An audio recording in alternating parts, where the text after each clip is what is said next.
25-year-old Tony Bennett was halfway through his second set at the Blue Moon nightclub when he noticed the two men in expensive suits sitting at the corner table, nursing their drinks and watching him with an intensity that made his skin crawl. It was October 1951, and Tony had been performing at small clubs around New York for 3 years, but he had never seen men who radiated danger quite like these two. The Blue Moon was a modest establishment in the Bronx, the kind of place where working-class families came to hear good music and forget about their troubles for a few hours. Tony loved performing there. The audience was warm and appreciative, the owner Mario Castellano treated him fairly, and the money, while not great, was enough to help him pursue his dream of becoming a recording artist. But as Tony sang, "Because of You," he couldn't shake the feeling that something was about to change forever. When he finished his set, Tony was toweling off the sweat from the stage lights when Mario approached him with an expression Tony had never seen before. Fear mixed with resignation. "Tony, there's someone who wants to meet you," Mario said quietly, glancing nervously toward the corner table where the two suited men were still sitting. "Who are they?" "Just be respectful, okay? And let me do the talking." Ama asıl şok edici olan şey, bu adamların Tony'den ne istediğiydi. Mario led Tony to the corner table, where the two men looked up with cold, calculating smiles. The older man, probably in his 50s with silver hair and hands that looked like they had done hard work before they had gotten soft, gestured for Tony to sit. "Anthony Benedetto," the man said, using Tony's real name. "I'm Sal Marconi, and this is my associate, Jimmy Torino. We've been watching you perform, and we're very impressed." Tony felt a chill run down his spine. These men knew his real name, which meant they had been asking questions about him, investigating his background. "Thank you," Tony said carefully. "Are you music promoters?" Sal Marconi laughed, but it wasn't a pleasant sound. "You could say we're in the business of promotion, yes. We help talented young men like yourself reach their full potential."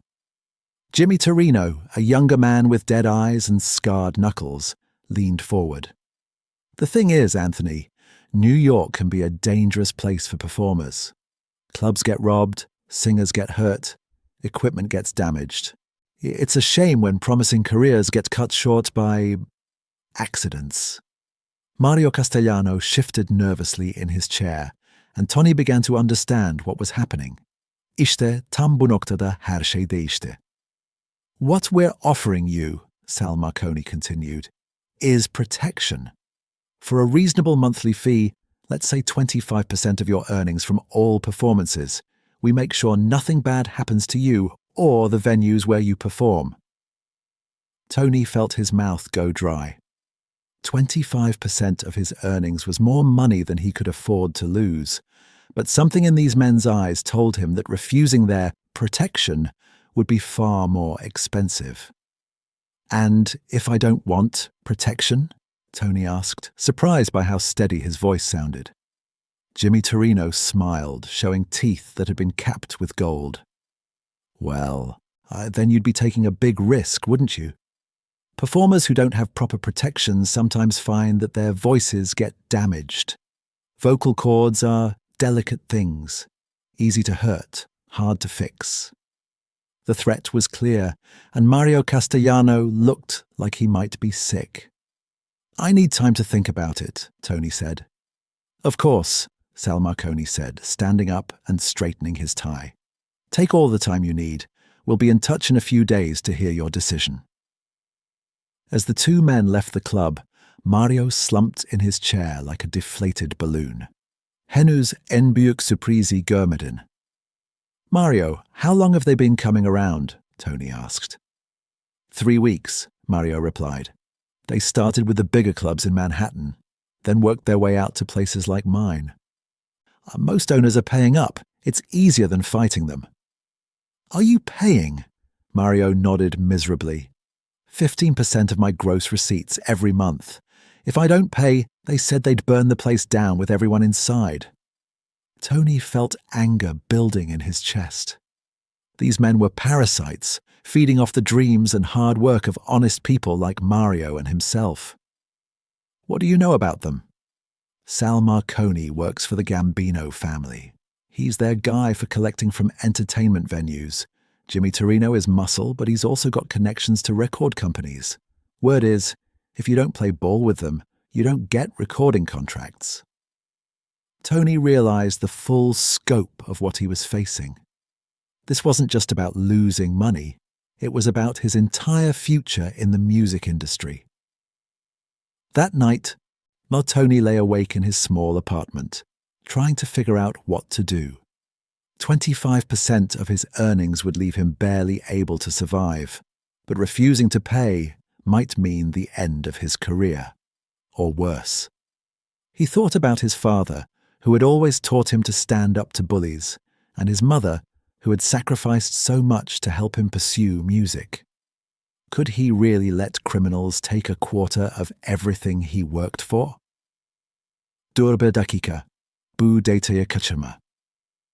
The next evening, Tony was performing at another small club called Rossetti's when he noticed a familiar face in the audience, Detective Ray Morrison, a cop he had met a few months earlier when there had been a break-in at Mario's club. After his set, Tony approached Detective Morrison, who was nursing a beer at the bar. "Detective Morrison, I didn't expect to see you here." "Tony, good to see you again. I was in the neighborhood and heard you were performing. You sound even better than last time." Tony glanced around the club, then leaned closer to the detective. "Can I talk to you privately? It's important." They stepped outside into the cool October air, and Tony told Detective Morrison about his encounter with Sal Marconi and Jimmy Torino. Morrison's expression grew serious as Tony described the protection racket. "Jesus, Tony, these guys are bad news. Sal Marconi has been running protection scams on entertainment venues for 5 years, but no one will testify against him because they're all too scared. What happens if I refuse to pay? Honestly, you could end up in the hospital or worse. These aren't empty threats. Last year, a singer named Bobby Romano refused to pay. They found him in an alley with a broken jaw and damaged vocal cords. He never sang professionally again." Tony felt sick, but also angry. So they just get away with it? Not if we can get someone brave enough to wear a wire and gather evidence. But it's dangerous, Tony. If they find out you're working with the police. Morrison let the sentence hang in the air. Şimdi gördüklerin hiçbir şey. What would I have to do? Detective Morrison studied Tony's face carefully. "Are you seriously considering this? Because once you're in, you can't back out.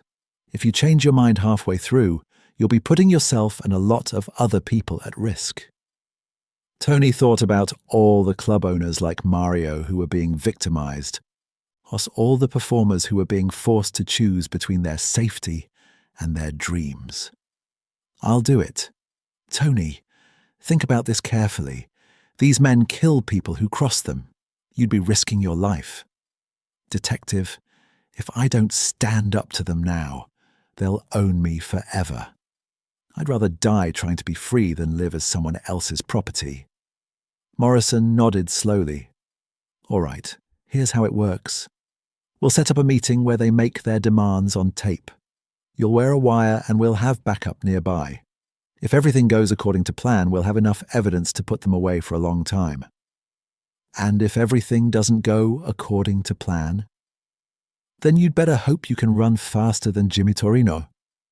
İnanmayacaksın ama." Tony's decision to cooperate with the police would lead to one of the most dangerous weeks of his life. 3 days later, Tony was sitting in the same corner booth at the Blue Moon, wearing a wire taped to his chest under his shirt, waiting for Sal Marconi and Jimmy Torino to arrive for their follow-up meeting. Detective Morrison and 3 other plainclothes officers were positioned around the club, disguised as regular customers. The plan was for Tony to get the mobsters to clearly state their demands and threats on tape, providing the evidence needed for arrests and prosecutions. But when Marconi and Torino walked into the club, they weren't alone. They brought with them a third man, a thin, nervous-looking guy in a cheap suit who kept glancing around the club suspiciously. "Anthony," Sal Marconi said as he slid into the booth. "I'd like you to meet Eddie Kowalski. Eddie works for us as a consultant. He helps us identify potential problems before they become actual problems." Eddie Kowalski looked directly at Tony with pale, watery eyes. "You know, Anthony, it's funny. In my line of work, you develop a sense for when something's not quite right, when people are acting differently than they usually do." Tony felt sweat starting to bead on his forehead, but he forced himself to remain calm. "I don't know what you mean." "Maybe it's nothing," Eddie continued, "but you seem tense tonight, more nervous than you were a few days ago, like you might have something on your mind." Jimmy Torino was studying Tony's face intently. "You know what, Eddie? You might be right. Anthony does seem a little off. Ama hikayenin asıl dramı henüz başlıyordu." "Now, let me ask you something, Anthony," Sal Marconi said, his voice taking on a dangerous edge. "Have you talked to anyone about our conversation? Anyone at all?" Tony's heart was pounding so hard he was certain the wire would pick up the sound. "No, of course not. Who would I talk to?" "I don't know.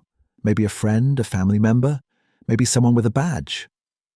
The accusation hung in the air like a threat.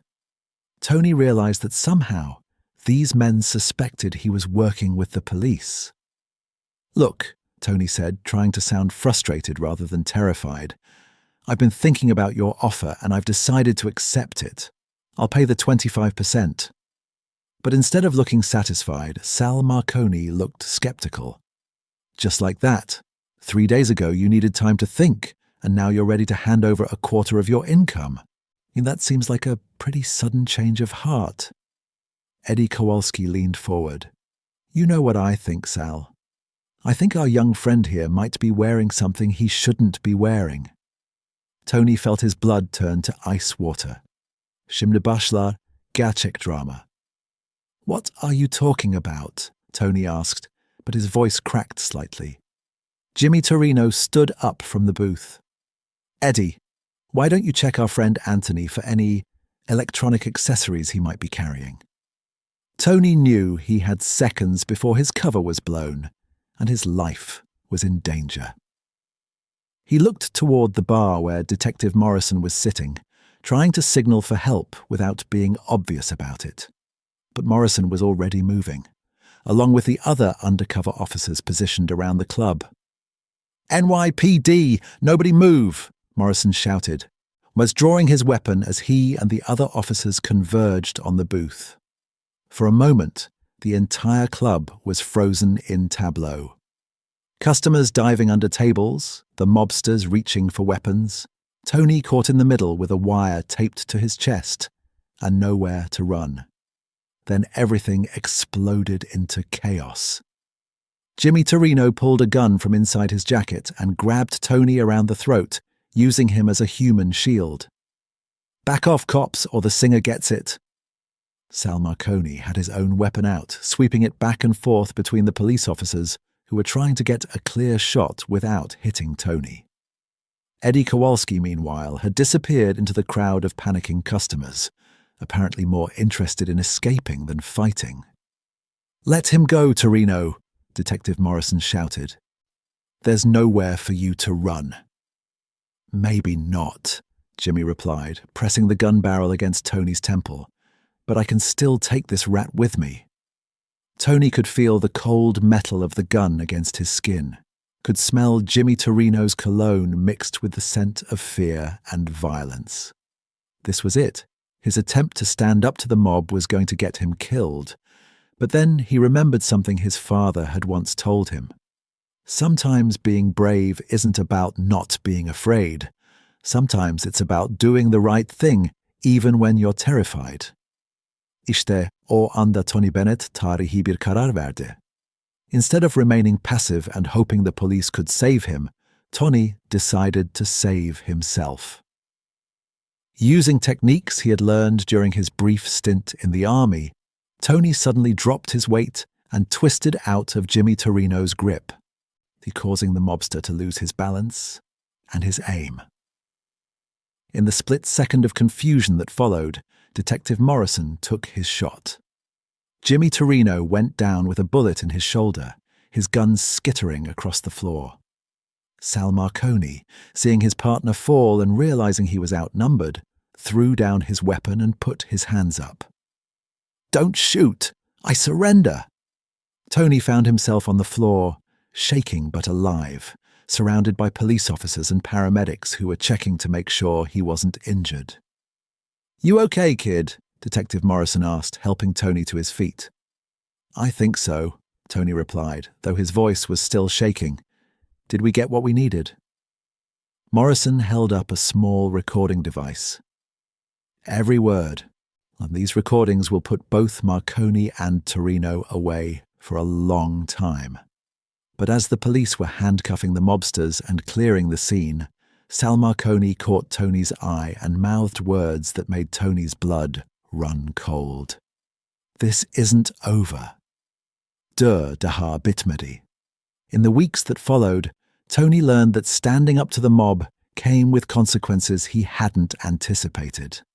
Word spread quickly through New York's entertainment industry that Tony Bennett was the singer who had cooperated with police to bring down Sal Marconi's protection racket. Some people praised Tony as a hero who had risked his life to protect other performers and club owners from extortion. But others viewed him as a snitch who had violated the unwritten code of keeping mob business quiet. Several club owners, grateful to be free from paying protection money, began booking Tony for more prestigious venues and better-paying gigs. But other venues, either still afraid of mob retaliation or simply opposed to working with someone who had cooperated with police, stopped hiring him entirely. Tony found himself blacklisted from some of the biggest clubs in Manhattan, limiting his opportunities to build the kind of reputation he needed to attract the attention of record labels. "I don't regret what I did," Tony told Detective Morrison during one of their follow-up meetings. "But I didn't realize that doing the right thing would make some people in this business see me as the enemy." "The entertainment industry has complicated relationships with organized crime," Morrison replied. "Some people have been paying protection money for so long that they see it as just another business expense. And when you disrupted that system, you forced them to confront some uncomfortable truths about how their businesses operate." But Tony's biggest challenge was yet to come. 3 months after Sal Marconi and Jimmy Torino were convicted and sentenced to prison, Tony received a visit from someone he had hoped never to see again.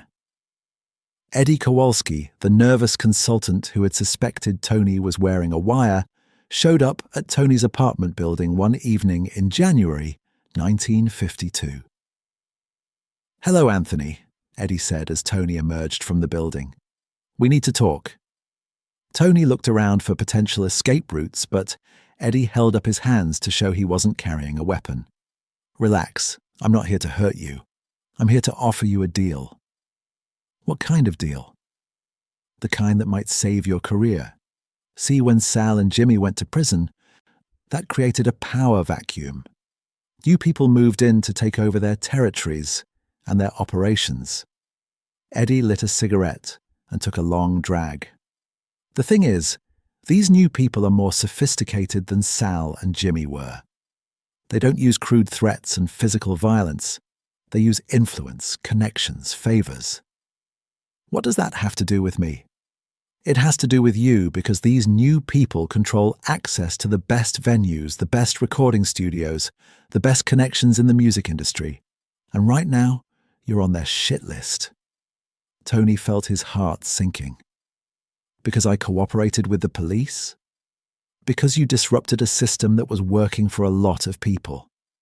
Club owners who were paying protection money knew exactly what their overhead costs were. Record executives who had arrangements with the mob knew they could count on certain favors. You upset that balance." Eddie flicked his cigarette into the gutter. But here's the thing. I might be able to get you back in their good graces. İşte tam this noktada herkes gerçeği öğrendi. What would I have to do? Eddie smiled, and Tony realized that this conversation was probably being recorded, just as his conversation with Sal Marconi had been. Nothing illegal. Nothing that would violate your conscience. You just need to make a public statement saying that you regret cooperating with the police, that you realize now it was a mistake to get involved in law enforcement matters. And if I do that, then doors that have been closed to you will start opening again. The blacklist will be lifted. You'll be able to perform at the venues you need to perform at to build a real career. Tony studied Eddie's face, looking for signs of deception or threat. And if I don't? Then you'll probably spend the rest of your career singing at small clubs in the outer boroughs, never getting the chance to make the records or build the reputation you need to become the kind of singer you want to be. Tony realized that Eddie's offer represented a different kind of protection racket. Not physical protection, but professional protection. The choice was between compromising his principles or accepting limitations on his career. I need time to think about it, Tony said. Of course, take your time, but don't take too long. Opportunities like this don't stay open forever.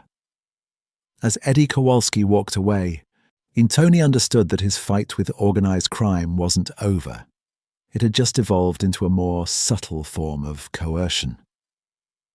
That night, Tony called Detective Morrison and told him about Eddie's visit and offer. "Tony, this is exactly what we expected might happen," Morrison said. "The mob doesn't forget and they don't forgive, but they've learned to be smarter about how they apply pressure." "What should I do?" "That depends on what kind of person you want to be and what kind of career you want to have. If you recant your testimony and apologize for cooperating with us, you might get your career back, but you'll also be sending a message to every other performer in this city that the mob can intimidate people into betraying their own principles." Morrison continued, "On the other hand, if you stick to your guns and refuse to apologize, you might find it harder to build the career you want, but you'll be able to look at yourself in the mirror every morning knowing that you didn't compromise your integrity." Tony made his decision that night, and it would define the rest of his life. The next day, he contacted several New York newspapers and made a public statement about Eddie Kowalski's offer and his response to it. "I was approached by a representative of organized crime figures who offered to help my career if I would publicly apologize for cooperating with police in their investigation of a protection racket that was victimizing performers and club owners throughout New York City. I want to make it clear that I will not apologize for doing the right thing. I will not recant my testimony against criminals who were extorting money from honest people. And I will not allow the fear of professional consequences to prevent me from standing up for what I believe in.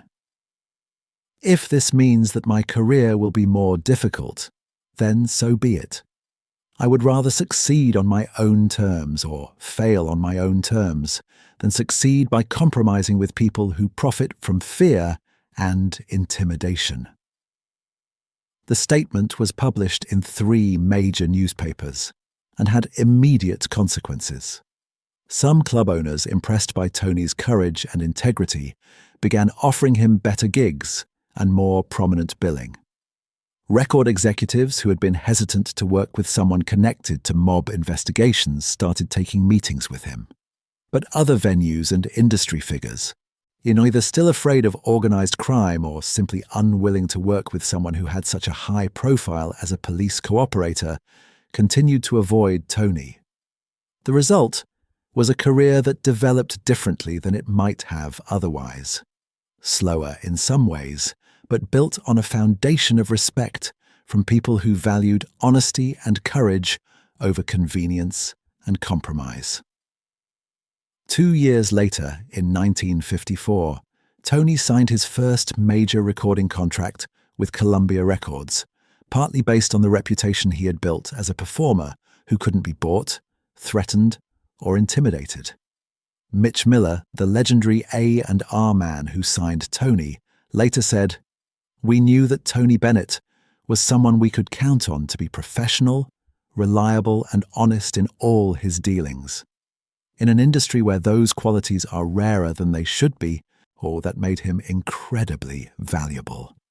The protection racket that had threatened to derail Tony's career before it really began had instead become the foundation for a reputation that would serve him throughout his life, as someone who would choose principle over profit, courage over compromise, and integrity over influence. "Standing up to the mob taught me something important," Tony would later reflect. "It taught me that the most important audience you perform for every day is yourself. If you can't face that audience with a clear conscience, then all the other audiences in the world won't matter."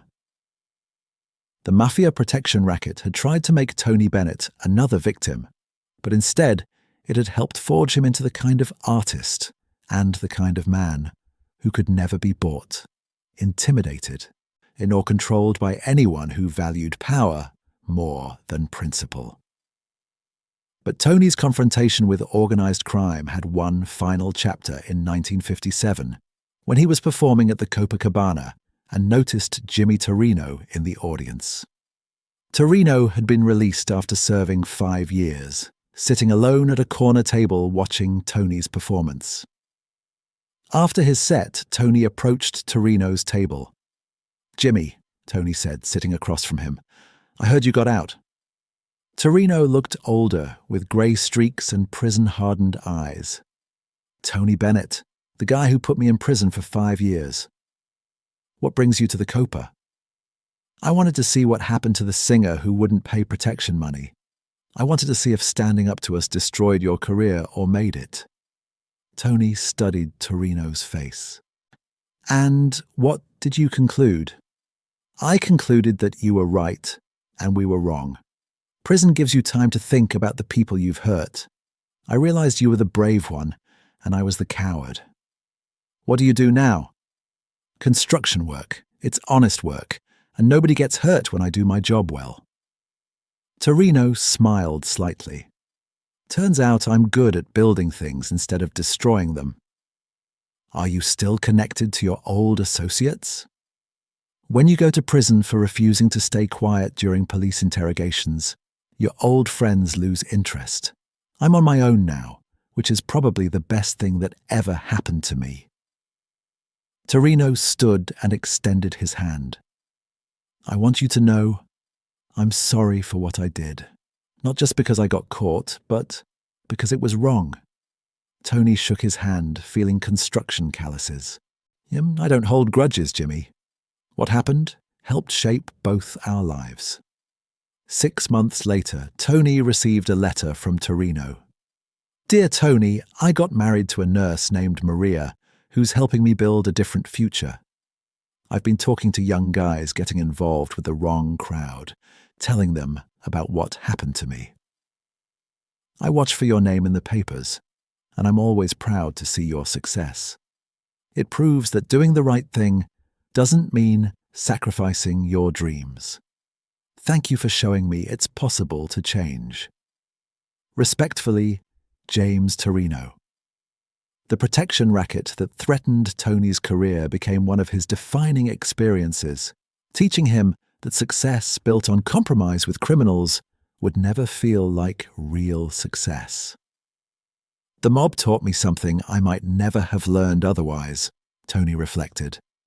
"They taught me that the only kind of career worth having is one you can be proud of, not just one that makes you money or famous.